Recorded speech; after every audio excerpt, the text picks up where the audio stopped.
रामलाल, तुम अपनी बीबी से इतना क्यों डरते हो? मैंने अपने नौकर से पूछा। मैं डरता नहीं हूं साहब, उसकी कद्र करता हूं, उसका सम्मान करता हूं, उसने जवाब दिया। मैं हंसा और बोला, ऐसा क्या है उसमें? ना सूरत ना पढ़ी लिखी। जवाब मिला, कोई फर्क नहीं पड़ता साहब कि वो कैसी है, पर मुझे सबसे प्यारा रिश्ता उसी का लगता है। जोरू का गुलाम, मेरे मुंह से निकला। और सारे रिश्ते कोई मायने नहीं रखते तेरे लिए? मैंने पूछा। उसने बहुत इत्मीनान से जवाब दिया, साहब जी, माँ बाप रिश्तेदार नहीं होते, वो भगवान होते हैं, उनसे रिश्ता नहीं निभाते, उनकी पूजा करते हैं। भाई बहन के रिश्ते जन्मजात होते हैं, दोस्ती का रिश्ता भी मतलब का ही होता है।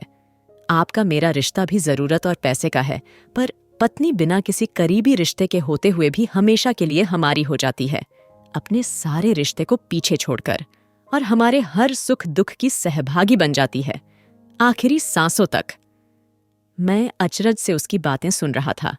वह आगे बोला, साहब जी, पत्नी अकेला रिश्ता नहीं है, बल्कि वो पूरा रिश्तों की भंडार है। जब वो हमारी सेवा करती है, हमारी देखभाल करती है, हमसे दुलार करती है, तो एक माँ जैसी होती है। जब वो हमें जमाने के उतार चढ़ाव से आगाह करती है, और मैं अपनी सारी कमाई उसके हाथ पर रख देता हूं, क्योंकि जानता हूं वह हर हाल में मेरे घर का भला करेगी, तब पिता जैसी होती है। जब हमारा ख्याल रखती है, हमसे लाड करती है, हमारी गलती पर डांटती है, हमारे लिए खरीदारी करती है, तब बहन जैसी होती है।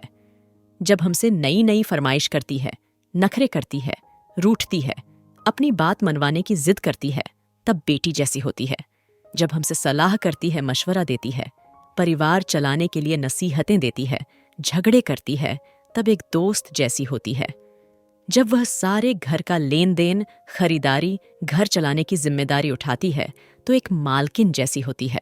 और जब वही सारी दुनिया को यहाँ तक कि अपने बच्चों को भी छोड़कर हमारे बाहों में आती है, तब वह पत्नी, प्रेमिका, प्रेयसी, अर्धांगिनी, हमारी प्राण और आत्मा होती है, जो अपना सब कुछ सिर्फ हम पर न्योछावर करती है। मैं उसकी इज्जत करता हूं तो क्या गलत करता हूं साहब? मैं उसकी बात सुनकर अवाक रह गया। एक अनपढ़ और सीमित साधनों में जीवन निर्वाह करने वाले से जीवन का यह फलसफा सुनकर मुझे एक नया अनुभव हुआ।